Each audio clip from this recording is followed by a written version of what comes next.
शबे बारात की रात, जब पूरी दुनिया गहरी नींद में सो रही थी, आसमान से एक फरिश्ता जमीन पर उतरा। उसका नाम जिब्राइल था। वो सफेद रोशनी से जगमगा रहा था, जैसे आसमान का टुकड़ा जमीन पर आ गया हो। वो अल्लाह का पैगाम लेकर आया था, जिसमें लिखा था कि इस रात हर इंसान की तकदीर तय की जाएगी। फरिश्ता गली गली घूम रहा था, हर घर की दहलीज पर रुककर दुआओं को सुन रहा था। एक बूढ़ी माँ जो अपनी बेटी के लिए रो रो कर दुआ मांग रही थी, उसकी आवाज फरिश्ते के दिल को छू गई। उसने आसमान की ओर देखा और फरियाद की कि इस माँ की बेटी के नसीब में खुशियां लिख दी जाएं। उसी रात एक गरीब बच्चा जो भूखा सो गया था, उसकी झोपड़ी में फरिश्ते ने कदम रखा और उसकी झोली में बरकत भर दी। जिब्राइल ने हर उस इंसान की दुआ सुनी जिसका दिल सच्चा था और जो अल्लाह से माफी मांग रहा था।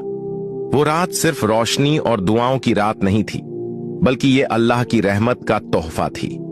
जब फरिश्ता आसमान की ओर वापस जाने लगा, तो उसकी आंखों में इंसानों के लिए दुआओं का सैलाब था। उसने अल्लाह से वादा किया कि वो अगले साल फिर आएगा और इंसानों के गुनाहों को माफ करवाने के लिए उनकी दुआएं साथ लेकर जाएगा। दोस्तों, वीडियोस के लिए हमारे पेज को फॉलो करें